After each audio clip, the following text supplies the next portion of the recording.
pessoal. A gente está começando toda quinta dia de live aqui na fanpage do Crefone 6 e hoje a gente inicia uma sessão de convidados aqui na live e hoje quem vai estrear é a Mariana Godinho. Oi, Mari, bem-vinda. Ei, Isadora, muito obrigada pelo convite. A Mariana é fonoaudióloga aqui da 6ª Região e a gente vai conversar um pouquinho sobre possibilidades de atuação, empreendedorismo, mercado de trabalho.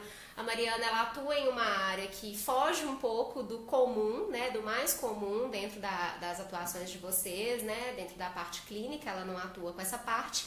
E a gente vai contar um pouquinho como que é isso, como que ela chegou, né, onde ela chegou hoje, fazendo alguns treinamentos. E antes da gente começar, só para dar um tempo do pessoal ir chegando, eu queria convidar vocês para responder a pesquisa do perfil da atuação fonoaudiológica na 6ª Região, que a gente vai deixar o link nos comentários no finalzinho da live. É uma pesquisa muito importante, a gente já está quase encerrando a pesquisa e ela vai ajudar a nortear mesmo as ações e os caminhos que o 7º colegiado vai percorrer até o final da gestão, que é em 2019. Então, seja todo mundo muito bem-vindo, a gente já tem algumas pessoas online. E aí já introduzi a Mariana, expliquei mais ou menos, né, como que é essa atuação aí dela, mas eu queria que você contasse para as pessoas como que é a sua história na fonoaudiologia. Ok, vamos lá. Eu me formei em 2009 e comecei a procurar algumas áreas que eu pudesse me encontrar mais dentro da fono. Gosto muito da fono e eu precisava me encontrar mais dentro da fono. E aí eu procurei um familiar que tem uma empresa e ofereci para trabalhar com ele na área de RH, para ver se eu fornecia alguns treinamentos para eles. E dentro dessa empresa eu comecei a me encantar pela área de desenvolvimento de pessoas, que é treinamento. Então eu comecei a fornecer treinamentos para operadoras de caixa em relação ao atendimento, em relação aos gerentes, à liderança. E aí eu comecei a ver que a fonoaudiologia ela pode se encaixar sim na área empresarial. Então eu comecei a procurar alguns cursos de fonoaudiologia e conheci com muito detalhe a oratória. Foi dentro da oratória, da comunicação, que eu expandi a minha área para atender vários segmentos. Então, desde startups que precisam desenvolver a comunicação para apresentar o pitch, até empresas que querem capacitar a equipe de atendimento para se comunicar bem com o cliente em relação à postura, em relação ao olhar, em relação à voz, porque isso influencia muito a mensagem que o cliente absorve dos lugares através da postura dos vendedores. E até mesmo líderes que precisam se comunicar melhor com a equipe, eles precisam ter uma comunicação assertiva para se comunicar melhor. Mariana, você falou sobre pitch e a gente imagina que as pessoas saibam do que se trata, mas pode ter alguém que não sabe e eu queria que você explicasse o que vem a ser o pitch. Tá. O pitch é uma apresentação rápida de alguma ideia. Pode ser tanto para startup ou para qualquer pessoa. Se você tem uma ideia que você precisa apresentar e você tem um curto espaço de tempo para apresentar e ganhar a confiança das pessoas, isso se chama pitch. E muitas vezes as pessoas se preocupam só com o conteúdo, sendo que a comunicação não verbal é muito importante também para você conseguir conquistar, manter a atenção das pessoas e fazer com que as pessoas se interessem pela sua ideia. E é tão importante essa apresentação, né? Mesmo que curtinha, que as pessoas fecham negócios muitas vezes. Exatamente, né? Conseguem investimentos altíssimos, conseguem vender as ideias, por mais boba que a ideia possa parecer, a maneira como a pessoa apresenta essa ideia, ela consegue ganhar todo mundo ali naquele lugar. E é importante você ter falado sobre a oratória, porque a oratória ela não é uma área específica da fonoaudiologia. Sim, exatamente. Né? Tem muitas profissões que trabalham oratória, relações públicas, próprio direito. Né? Tem muitos professores e instrutores mesmo de oratória que são de outras áreas. Mas o que você acha que na fonoaudiologia tem que seja um diferencial para dar esses treinamentos na oratória? Perfeita essa pergunta. Porque eu conheço vários profissionais que trabalham com isso, desde psicólogos até coaches e advogados também. O que eu vejo que a principal demanda que chega até mim de treinamento de oratória é exatamente conseguir trabalhar aspectos vocais em pessoas que precisam desenvolver a comunicação. Então, a oratória não é simplesmente a postura. A voz conta muito. E nós, fonoaudiólogos, temos competência para trabalhar aspectos vocais. Então é muito comum uma pessoa que tem uma voz muito aguda querer fazer uma apresentação e gerar mais credibilidade para o público, sendo que com uma voz muito aguda, naturalmente ela não vai conseguir. Ela vai ter que trabalhar outros aspectos, além de trabalhar até abaixar um pouco a laringe para conseguir usar uma voz mais grave, para conseguir passar mais credibilidade e segurança. Aí entraria nesse treinamento pelo fonoaudiólogo, entraria questões técnicas, clínicas, exatamente, clínicas, né? Que outros profissionais não conseguem conduzir dessa maneira, e eu sinto que as pessoas até se surpreendem, porque quem não conhece acha que não consegue ter essa mudança vocal de acordo com as situações. Aí quando a pessoa consegue colocar uma voz mais firme, uma voz mais grave, uma voz até mais projetada, ele se sente muito mais seguro e se encanta, porque ele vê que ele consegue sim ter essa flexibilidade e passar a imagem que ele deseja. Mariana, eu conheço o seu trabalho, conheço um pouco mais do seu trabalho, e acho importante a gente pontuar, porque você tem uma sociedade como profissional, que é uma profissional de comunicação, a formação dela é comunicação social. E aí eu queria que você falasse um pouquinho, porque embora ambos sejam profissionais da comunicação, você é profissional da comunicação humana e a sua sócia, que é a Fernanda, é profissional de comunicação social. Eu queria que você fizesse um pouco, assim, explicasse como que é esse trabalho conjunto, onde que se separa essa linha que é tênue às vezes. Queria que você falasse um pouquinho sobre isso, porque a gente observa, até mesmo pela Comissão de Orientação e Fiscalização aqui do Conselho, que alguns profissionais de fonoaudiologia acabam um pouco, talvez entrando na área da comunicação social, dentro de treinamento e tudo. Então eu queria que você falasse um pouquinho sobre essa diferença e como que é essa atuação conjunta de vocês. Tá bom. Desde quando eu conheci a Fernanda, eu já percebi que o nosso trabalho era muito complementar. Por quê? Ela trabalha muito estratégia, voltado para o atendimento ao cliente, que é a área que ela mais domina. Ela trabalha muito estratégias para se relacionar com o cliente. O que falar na primeira ligação, o que falar na segunda ligação, o que falar com o cliente quando ele liga, o que falar com o cliente quando ele recebe a ligação. E, associado ao meu trabalho, a gente trabalha a forma de falar. Então, a Fernanda, ela leva muito para o lado da estratégia de o que falar, e até traz algumas ideias de marketing também para esses atendimentos, e comercial, ela tem um comercial muito forte.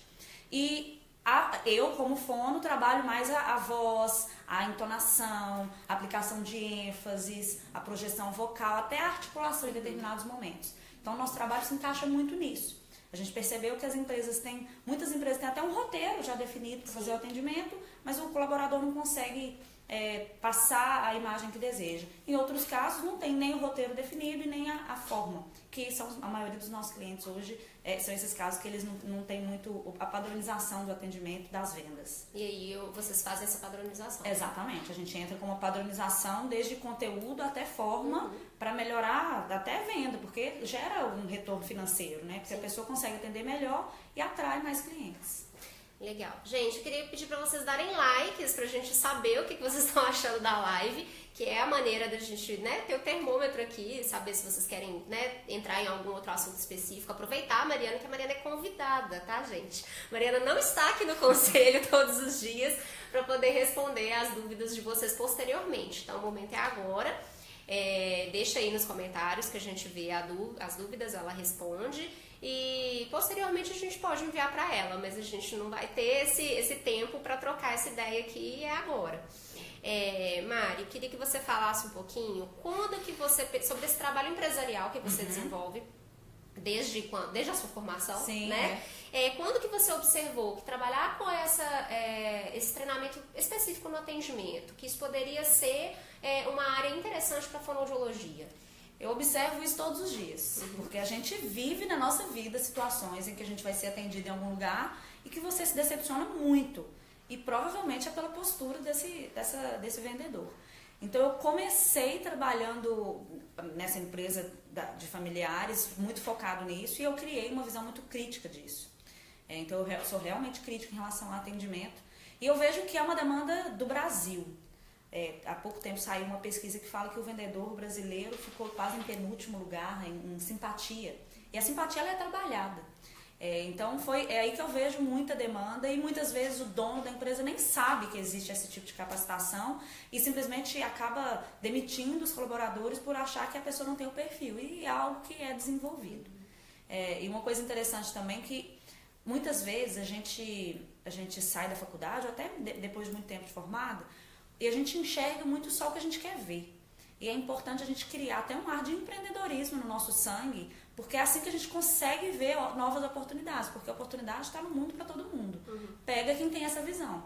Então é ampliar um pouco mais a nossa visão e saber que o mercado de fono é um mercado aquecido, é um mercado interessante para quem corre atrás, para quem busca oportunidades, para quem busca inovação, para quem busca conhecimento. Então é muito importante ter essa visão bem aberta e saber que em qualquer situação você pode oferecer algo que vai melhorar a vida das pessoas. É saber enxergar onde estão as oportunidades. Exatamente, oportunidades. E acontecem o tempo inteiro ao nosso lado. Perfeito. A gente fez uma entrevista com você há pouco tempo para a revista Comunicar, que é a revista do Sistema de Conselhos. É a edição 70, para quem quiser ver, a gente vai deixar aqui também. E foi justamente falando sobre isso, né? A gente sempre chama o tema de possibilidades de atuação, porque eu acho que as pessoas podem se identificar nas coisas que você fala aqui, né? E que você falou na revista também. E que podem ver essas oportunidades e enxergar de uma forma um pouco mais clara. E na revista a gente falou muito sobre a sua atuação mais focada com os CEOs ou quem quer que seja das startups. Eu queria que você falasse um pouquinho sobre esse trabalho, porque é uma coisa que está muito em alta, né? Minas é uma grande aceleradora, Belo Horizonte é uma grande aceleradora de startups, mas eu queria que você explicasse primeiro o que vem a ser uma startup, para o pessoal que tiver ainda alguma dúvida, e falar um pouquinho sobre esse seu trabalho à frente desses projetos. Falar desse trabalho para mim é muito fácil porque é encantador, é uma coisa que eu amo fazer. Por quê? As startups são empresas, às vezes não está nem em nível de empresa ainda, que a pessoa tem uma ideia muito voltada para a tecnologia que vai revolucionar alguma área da nossa vida. Por exemplo, o Uber é uma startup ainda, é considerado uma startup, e veio com uma ideia super inovadora, tecnológica, que transformou a vida de muitas pessoas. E muitas vezes essas pessoas, os CEOs, que são os presidentes das startups, eles têm muito conhecimento técnico, eles têm muito conhecimento de mercado e às vezes não têm muita habilidade comunicativa. Ou não, às vezes eles são vendedores já em si e se vendem muito bem. Só que falta algumas estratégias para passar essa ideia com mais segurança. E dentro desse ramo de startups tem os investidores, que são pessoas que têm uma grana para investir e estão à procura mesmo de startups que podem ser aceleradas, a gente pode colocar dinheiro nela para que ela cresça e depois ele tenha um retorno desse investimento, claro. E aí a ideia do pitch é exatamente fazer essa venda da startup dele, da ideia que ele tem, para esse investidor, para ele conseguir um investimento. E a gente vê em todos os trabalhos que a gente já desenvolveu que assim, a pessoa se transforma. Muitas vezes ela vai apresentar um pitch que dá até preguiça quando a gente está assistindo o pitch, dá até sono. E depois que ela passa pelo processo de desenvolvimento da comunicação, o pitch fica encantador. Todo mundo compra a ideia daquela pessoa. Então é muito gostoso conviver com essas pessoas por ver que eles se entregam para aquilo e recebem feedback com muita facilidade e desenvolvem porque eles realmente querem aquilo. Então é muito gostoso, assim, é uma parte que eu gosto muito de fazer. Você falou na matéria, e eu acho legal a gente pontuar aqui, que como é uma área muito diferente da área de formação de vocês, que é saúde, né? Que é focada em saúde, o meio empresarial é muito diferente. Ele tem palavras que são muito diferentes, termos, né? E até procedimentos que são talvez inimagináveis para quem atua com saúde. Você buscou algum complemento na sua formação para você atuar nesse meio com essas pessoas? Teve alguma coisa nesse sentido que você buscou por fora para poder se sentir mais peixe daquele aquário ali? E isso que você falou é exatamente isso que acontece. Assim, a gente não consegue muitas vezes entender o que as pessoas estão falando porque é muito longe da nossa realidade. Eu comecei a ler muito sobre empreendedorismo, fiz curso de empreendedorismo. Eu comecei a ler muito sobre estratégias de crescimento de startup, a ler sobre startup, a ler sobre o ecossistema, a conversar com pessoas sobre isso. Às vezes era um amigo meu que tinha uma startup que eu nunca tinha conversado com ele sobre isso. Eu comecei a conversar, a gente foi aprofundando nos assuntos e eu fui começando a entender um pouco mais. O importante a minha busca por conteúdo sempre é voltado para isso. Mesmo que eu me interesse muito por, não sei, mas por viagens, etc., eu sei que se eu ficar focando só nisso, eu vou perder outros lados. Então, sempre que eu tenho um tempo para ler alguma coisa, eu vou ler algo relacionado a startup, a atendimento ao cliente, a liderança, porque aí a gente vai se inteirando cada vez mais dos assuntos. Ótimo. Mostra que o pessoal tá ainda tímido, não quis fazer nenhuma pergunta, mas se surgir uma outra pergunta, a gente te marca nos comentários e aí você pode ficar à vontade para responder por lá mesmo. Tá bom. Quer deixar alguma mensagem final ou falar alguma coisa? Quero. Fica à vontade. Eu descobri o meu amor pela fonoaudiologia depois que eu formei. E eu vejo que a fono, ela muda realmente muitas vidas, e eu me sinto muito honrada por conseguir fazer isso pelas pessoas. E eu sei que todo mundo que se forma como fono também é capaz de fazer isso. Basta querer, basta procurar, basta se informar, estudar e correr atrás, porque muitas pessoas ficam com medo. As pessoas falam assim, não, enquanto eu não fizer isso, eu não vou fazer isso. Enquanto eu não tiver isso, eu não vou fazer isso. E a gente tem que fazer o que a gente pode com o que a gente tem. E as coisas começam a ir surgindo, a gente vai correndo atrás. E aí a gente consegue enxergar isso. Faça o que você tem, o que você pode com os recursos que você tem hoje e comece a fazer. Um dia, certamente, você vai se sentir muito orgulhosa de você por ter começado a fazer algo em algum momento. Que ótimo. Isso vale para tudo, para todas as profissões. Se tiver alguém aí de outra área assistindo, vale para pegar como aprendizado mesmo. Pra gente fechar, Mari, você falou muito sobre ler e tudo. Tem alguma dica que você queira dar de leitura ou de algum site que você acha interessante, blog que seja? Ótimo. Tem o blog do Geração de Valor, não sei se você conhece, o Flávio Augusto, que ele passa um ar empreendedor muito bom. Tem canal no YouTube também? Canal no YouTube, exatamente. Se procurar Geração de Valor, já vai conseguir achar. Tem os livros que são excelentes. E tem também o canal do Facebook da Endeavor. Também sempre sai notícias interessantes sobre startups, sobre o meio empresarial, que é importante a gente seguir. Isso mesmo. Então, Mari, muito obrigada. Eu que agradeço, foi um prazer. Foi muito rica a live, espero que todo mundo tenha gostado. Na semana que vem a gente volta. A semana que vem a gente vai começar uma série aqui nas lives, que vai ser sempre a última quinta-feira do mês, que a gente vai discorrer sobre alguns assuntos do Código de Ética. Então, é muito importante também, né, você ter o pleno conhecimento disso. E quem vai fazer com a gente na semana que vem vai ser uma das fonoaudiólogas fiscais. A gente ainda vai confirmar, durante a semana a gente informa. E no início de junho a gente já vem com mais convidados também. A gente já tem agendado para o dia 1º de junho, se não me engano, que é a primeira quinta-feira. Vai ser a fonoaudióloga Ana Maria Parisi, que vai estar aqui com a gente, que tem um desenvolvimento de trabalho um pouco parecido com o da Mari. Acho que vai ser uma dobradinha legal. Excelente. E já fica o convite para todo mundo assistir, para você também assistir, onde você estiver. Com certeza. Então, na semana que vem a gente volta. Obrigada a todo mundo que ficou presente. Se tiver alguma dúvida, estiver assistindo a live depois que a gente já encerrou, pode deixar aí nos comentários que a gente marca e a Mariana responde depois. Então, obrigada, boa tarde para todo mundo.